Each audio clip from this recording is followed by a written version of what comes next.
So let's talk about term limits because you mentioned that Trudeau has been there a long time. He's kind of reached his expiration date. Is it not time in Canada to start looking at term limits?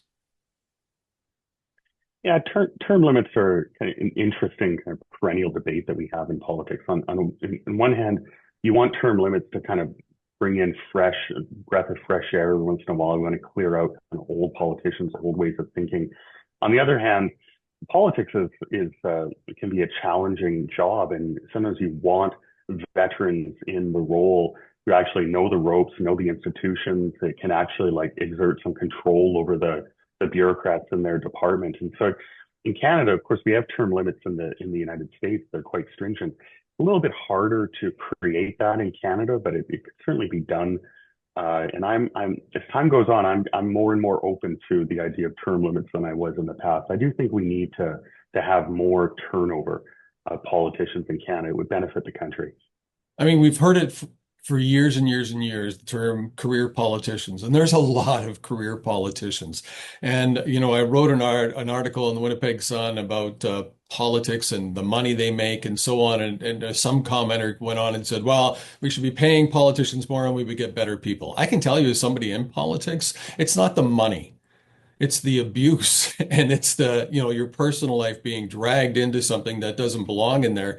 But I also think it's term limits because I think every party, I know our system doesn't allow for that right now, but even parties could say, okay, we are going to have a two-term limit for our party leaders. And then we're going to bring in a different leader, a fresh voice, a fresh face, a fresh perspective. And then that allows you to have MLAs or MPs that have the experience that you're alluding to, which I think is wrong because it does create career politicians. But nonetheless, it's a valid point.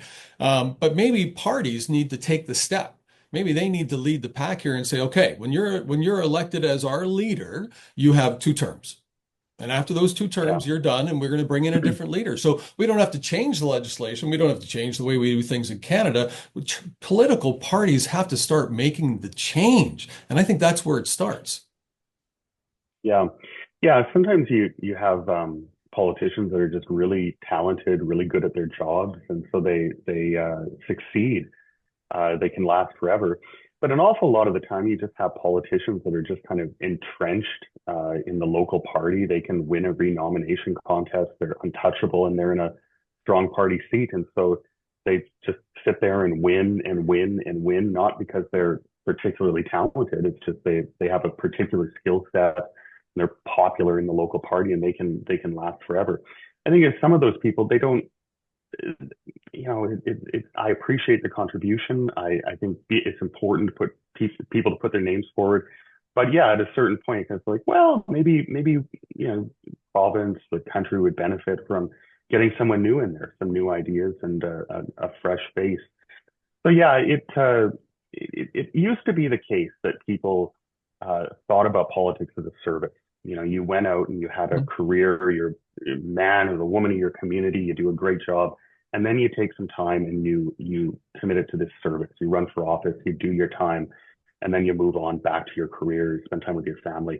That's changing. There's a lot more career politicians in Canada. It really changes politics as well. So people have concerns about that. Term limits are a way to address that. And some of these career politicians aren't necessarily politicians anymore, in my view. I find them a lot of people that we've elected right now are activists. They come in with one or two main objectives or special interest groups that they want to represent, which, becomes their mantra when they're in office, and we lose that a government serving everybody. And an example of that, in my opinion, is what's happening with the Manitoba NDP. We have some ministers that are very focused on special interest groups and they're focused on the popularity, right? They want to be popular. So they're busy on their social media channels.